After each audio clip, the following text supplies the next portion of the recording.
Now what? I want to talk about my kids. Yes? I've got 3 kids, a 19-year-old daughter and twins, a boy-girl twin that are 7 years old. And they're the ones that I need some help with. I divorced their mom when they were 2 and have been doing the visitation thing. She would prefer to have me out of their life and just not be there. It makes it very challenging for me to talk with their teachers or do visitation or do anything involving them. It's not a possible thing because all relationships are eternal, so you cannot get out even if she ran over you with a truck. Well, I've never felt any particular bonding with any of my kids. And so it's a difficult thing for me to do anyhow, even if she wasn't a strong current to go against. Well, what is it you're wanting then? If you don't feel a strong attraction, what is this about? Obligation? Yes. Or what society says you should feel? Well, there's 2 aspects of it. One is my son is autistic, and part of his obligation is a lot there that I feel responsible, that I feel guilty if I back out from. The second is I say, okay, these kids are in my life for a reason. Maybe there's some healing that I need to do about myself that I will accomplish as I figure out how to bond with them.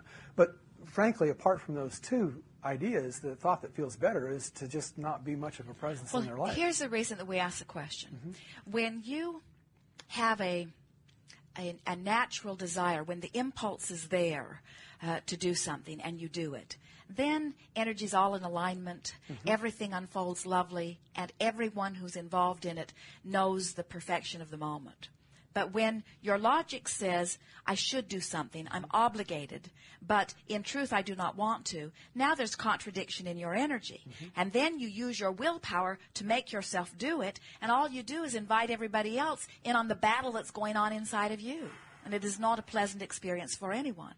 So to be very blunt about this, we would say to you, relative to anything, if you will make a decision that you'll get together with your children on a really regular basis as long as you are feeling good in the process.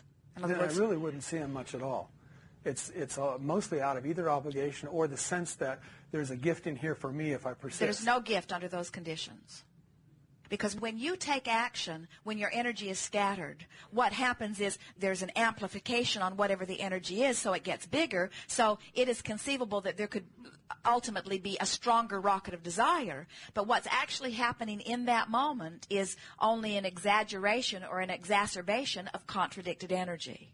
How can I turn around my disconnect with them and develop more of a bonding with them so that it isn't out of obligation, but it's more out of a genuine loving and caring for them? Well, it starts right there. In other words, that desire did not come out of nowhere. That desire was born out of the contrast that you've been living. That speaks to who you really are. In other words, you are an uplifter. You are wanting to be of value. But we think what's happening here, and part of it, you cannot separate your relationship with your children from the relationship with their mother. In other words, you can't separate the relationship with their mother from the way their mother has felt about you or the way you've, in other words, these are complicated issues. You've picked things up along your physical trail, one thing at a time. And it's usually not a fast and easy unraveling of all of that. Nor is it necessary to go back and unravel every detail of it. But the thing that we're wanting to give to you here is that you are not standing in an inappropriate place. In other words, there is no right or wrong to the relationship that you have with your children. And no one outside of you can make the decision about that. But what we're hearing from you, what we heard very clearly from you, is I want a different relationship. I want to have a relationship, and I want to have it come from my connected self. In other words, I want it to be the relationship that I have with them. I want to be beneficial to all of us. Yes, it's coming out of obligation. It sucks. Good.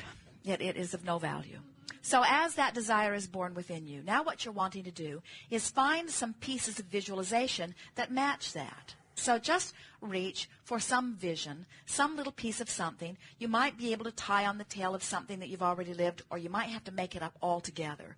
But try to manufacture a picture of a moment in time that feels sort of satisfying in the way that vision or that desire does that you just expressed.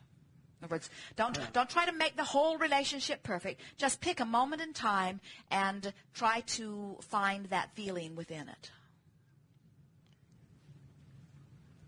There's a part of me, I think, that's afraid to make that bonding. And I don't know. But we're not asking you to make the bonding. We're not asking you to call them or go there. All we're asking you to do is to reach for a vision for the purpose of moving energy. In other words, this isn't about going there. This is about trying to find a thought that matches a desire that you just gave birth to. Now, you see, it's natural, and it's a very good example that you're offering here. Can you feel what's happening with him? He gave birth to this rocket of desire, and it is not familiar.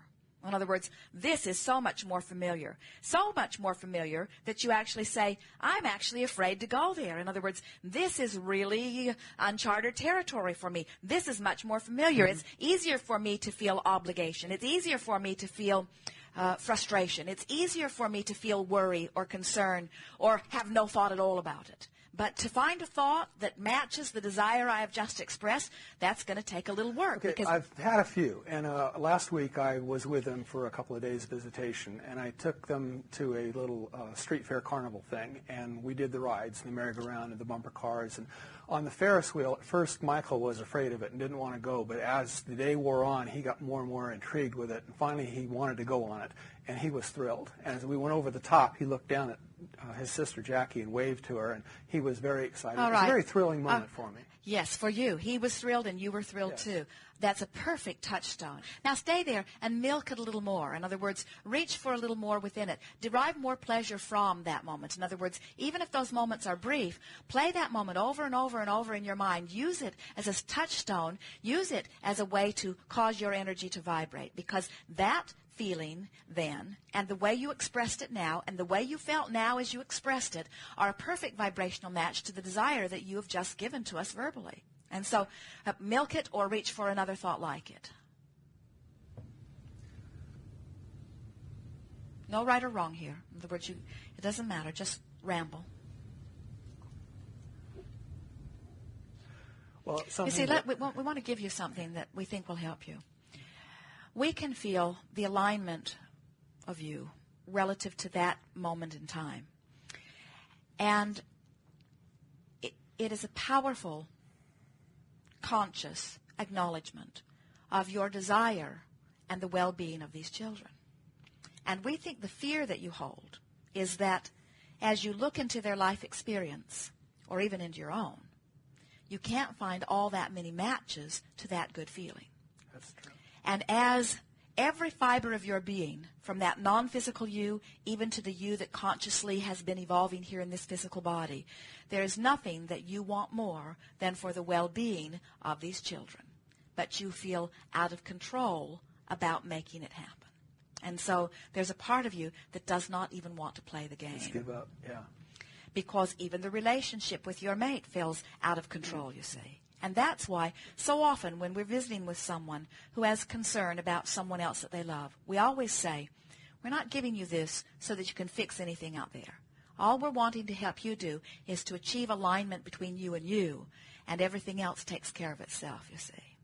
So we would like to ease within you your sense of wrongdoing about any of that. We'd like to ease within you your sense of anybody's wrongdoing within that. And instead, we'd like to call your attention to this magnificent platform where you stand. In other words, all kinds of contrasting things are giving birth to all kinds of desires, even relative to this specific subject of your children. And when that happens, and it will happen a lot now that you're on a roll with this, when that happens, just reach for the idea and then try to find the feeling place of that idea. You get an idea of what we mean by the feeling place of it? In other words, you felt just now the resonance between the idea that you verbalized that you couldn't feel around for a while, and then when you found the piece that fit it, you felt everything line up within you, didn't you? Yeah, there's just very few of them to think about. It's not like I have a whole array to Well, that's because you're not finding them along your physical trail that's already manifested. You are the creator of them. In other words, it's through your ability to envision. And we gave you a very key thing here as we said to you, we're not asking you to go there. We're not asking you to say something to them or to change the way your relationship is actually appearing on the outer surface with anyone. We're only asking you to reach for visions in your mind that feel good from time to time. And as you reach for the vision and you find it feeling more and more familiar, what begins to happen is that the law of attraction, or that incredible manager, begins to orchestrate more rendezvous so that the timing is better. In other words, these kids could be having a hard time. They might have a teacher that's a catalyst to disconnection. Their mother might be having a bad day. They might be bickering with one another. All kinds of things could be happening that could cause them to be in a state of disconnection, and it's your assigned day to pick them up. But the manager is working full-time, overtime, all time for you. And because you've been holding these visions of delicious, wonderful encounters, and even though you only found one and you just played it over and over and over and over and over and over again, it's what this relationship has become to you. It became more familiar even than what you've been living or what you have lived over the last years. What happens is the manager does not bring them to you under those conditions. Something happens. And when they come, they must be a vibrational match. Or you don't even notice the things that don't match it, and you notice the things that do. And I've been forcing it when it was a scheduled visitation and it fell apart. Most people do that because you believe that you should keep your obligations. It's sort of the difference between a family reunion where everybody's miserable and a spontaneous dropping in that the manager organizes. In other words, you have these meetings with people. If you are following your impulse is always taking you right to the thing that's a vibrational match to you. Now, that's why it's really helpful to be visualizing things that please you, so that when the universe gives you the impulse, that what lines up are things that are pleasing. But when you do things out of responsibility, when you do things because you should, then what happens is you walk into all kinds of things that are not vibrationally ready for you. Mm-hmm. You say, yes. Let us give you a handful of things that we would say if you feel it, once you are in alignment with it. Don't say anything that isn't coming from you easily. But these are the things that we believe we will begin to hear from you in your relationship with them. Hey, kids, we don't spend much time together, but, ooh, it's fun to get together. Or this time that we spend together is some of the best time I live. And now, as we're giving this to you here, it's not a perfect vibrational match to what you've been feeling. It's kind of stretching things. But once you've played with this a while, these words will come from you spontaneously. And we promise you, when you said, my wife and I are divorced, we wanted to say good. Not because we are rooting for divorce, but because we understand that these children, who much of society would say would receive detrimental experience from this breaking apart, we see that they have the opportunity to experience two very different people living two very different experiences, and it gives them a closer, broader view of one who is consciously connecting to source energy and one who is not knowing about that so much yet, you see. And so what happens is your children naturally want to be joyful, naturally want to be joyful. And as they begin to see you discovering more and more of that, then you begin bonding with them at the true level of all of your beings, you see. And it is our absolute expectation that these relationships, which are just now beginning for you on a conscious level, are fast becoming dramatic, satisfying, deep, penetrating relationships. You'll look back on this in years gone by, and you'll wonder how it was ever not always like it is now and like it is becoming, you see. And so if we go back to what you were saying to us at the beginning, when you were saying, I don't even want that, we say, we think it is very clear not only that you want it, but that you want it a very great deal. And we think the contradiction within you was more like, I want something I can't have, so I'm just not going to beat myself up by trying to keep wanting something that there's no way of getting to. I don't want it the way it's been. I want it the way I'm visualizing it now. You want it from the inside out. You want to attune to source energy and then attract them to you. Yes. Good. Thank you. Indeed. Very good. Yes. Yes.